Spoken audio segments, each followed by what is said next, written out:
what are few things recruitment talent acquisition team should keep in mind when reaching out to people with disabilities and things they should avoid? Secondly, what role PWD focused ERGs can play in this?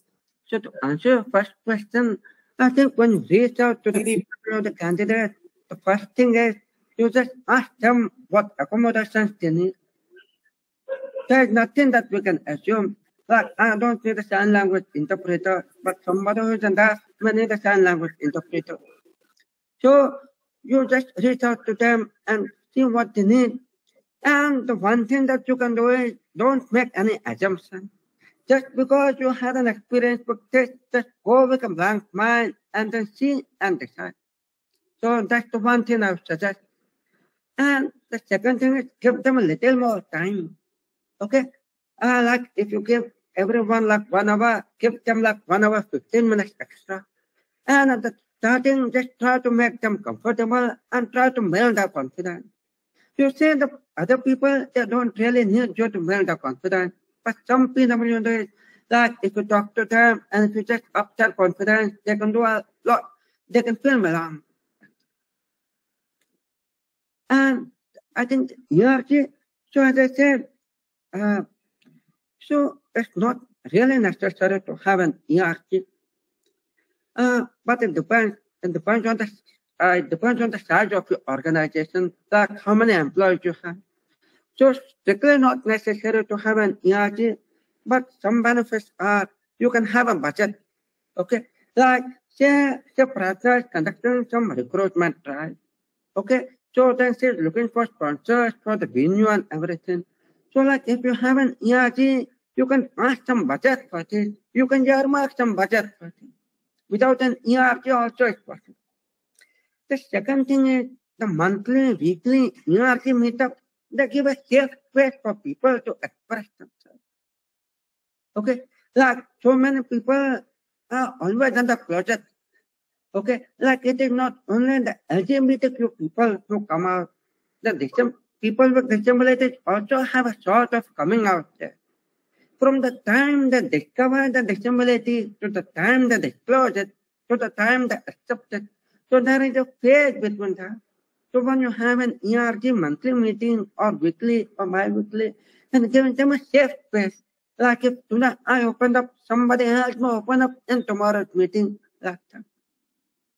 And then it's sort of, you can sort of conduct so many sensitization sessions, like how you can invite giftable team to a company, you can invite them to an office and then have a sensitization trial.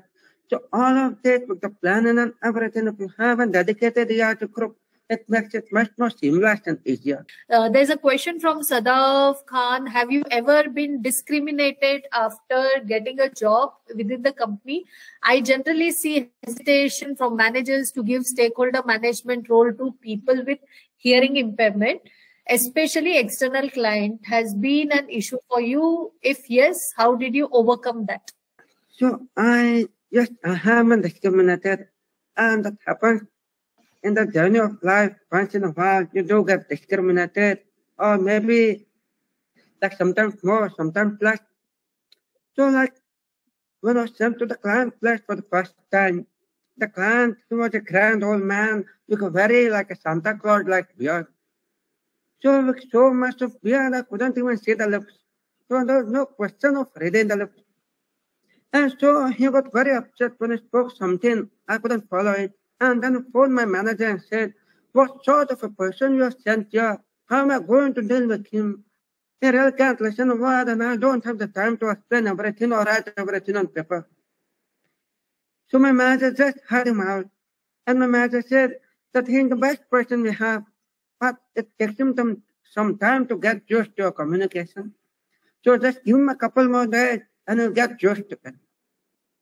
So the client was hesitant, but he gave me some time. And after 1 week, we developed a report. And after 1 month, he was actually offering me a job.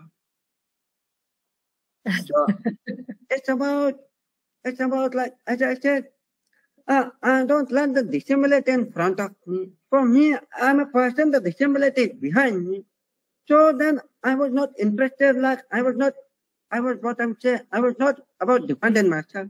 He accused me, but I just wanted to focus on my task, that how I can be better, that how I can deliver value. I was not like, I want to win his heart. No, I just want to do my best. So when he saw me that in spite of all these things, I was focused and continued to deliver value, I began to exceed his expectations. So then it was a turnaround in him. And also, it was the first time he met someone who was liberating. As I said, I gave myself 21 years to accept myself. So how can I expect that he should accept me in one day? So that becomes the key. You see, we have to understand other people because they also have not got all of this about us. What is one message that you wish D&I practitioners to follow? Just one word. Sometimes when talking to the D&I people, I've heard people say, this is so sexist, this is so racist, and this is so casteist. I think we can try to avoid labeling. Everyone comes from their own learning, from their own lived experience, but maybe different than yours. So, as you see, in order to drive inclusion, you have to have an inclusion in your heart. You cannot drive inclusion only outside without being inclusive inside. And if you want to be inclusive, then you have to stop labeling people. Maybe realize that people have their plus and minus. And the second thing is, you don't have to beat someone, one person, to bring another person up. Like Pratna is hearing and I'm down. So in order to make me feel good, you don't have to beat Pratna down. That is not the way how inclusion tries. Because if Pratna weren't there, I wouldn't be here. So Pratna is not there, but she is a very, very wonderful ally. And I have to say that whatever I have achieved, I owe it to the allies. Like my manager, my friends, I'm very, very wonderful manager, very awesome teammate, and none of them are there. So they are all allies. So I'm able to work, I'm able to survive, I'm able to speak at conferences because of allies. So the only message I would say is that stop labeling and start including.